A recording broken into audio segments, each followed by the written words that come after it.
दोस्तों नमस्कार। एक बार एक आदमी के पास एक बहुत सुंदर घोड़ा था।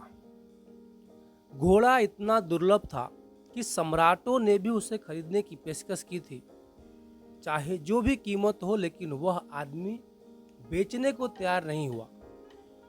फिर एक सुबह वह घोड़ा गायब हो गया। पूरा गांव इकट्ठा हुआ और सभी ने शोक व्यक्त किया।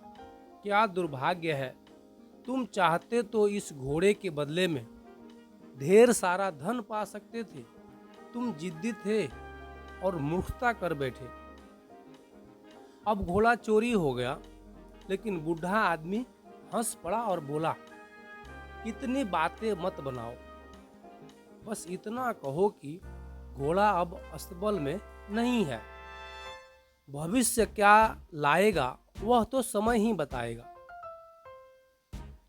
फिर हुआ यह कि 15 दिन बाद वह घोड़ा लौट आया और अकेला नहीं, बल्कि जंगल से 12 जंगली घोड़ों को भी साथ ले आया।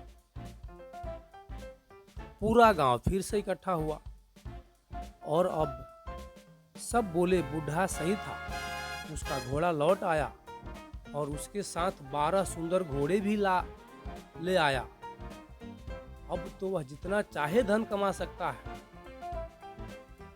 वे सब बूढ़े के पास पहुंचे और बोले, क्षमा करो, हम भविष्य और भगवान की लीला को नहीं समझ सके, लेकिन तुम महान हो, तुम्हें कुछ आभास था। बूढ़ा फिर बोला, फिर वही बकवास। बस इतना कहो कि अब मेरे पास 12 घोड़े आ गए हैं। भविष्य में क्या होगा कौन जानता है। अगले ही दिन उसका इकलौता बेटा एक नए घोड़े को साधते हुए गिर गया और उसके दोनों पैर टूट गए। पूरा गांव फिर से इकट्ठा हुआ और बोले, यह तो साबित हुआ। अच्छा होता कि घोड़ा लौट कर ना आता। अब तुम्हारा बेटा जीवन भर अपंग रहेगा। बूढ़ा मुस्कुराया और बोला, फिर वही आदत। बस इतना कहो कि मेरा बेटा गिर गया है और उसके पैर टूट गए हैं। भविष्य कैसा होगा वह तो बाद में देखेंगे। 15 दिन बाद सरकार ने आदेश निकाला कि सारे नौजवानों को सेना में भर्ती किया जाए, क्योंकि युद्ध छिड़ गया था। सारे गांव के जवान जबरदस्ती उठा लिए गए, लेकिन बूढ़े का बेटा अपाहिज होने के कारण बच गया। अब पूरा गांव फिर आया और कहने लगा, कितने भाग्यशाली हो तुम।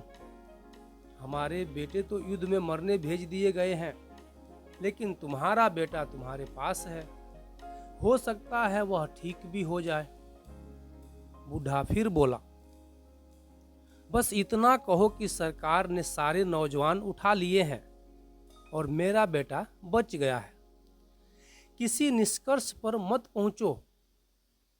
दोस्तों, तथ्यों को जैसा है वैसा देखो, ना उसे श्राप कहो ना वरदान।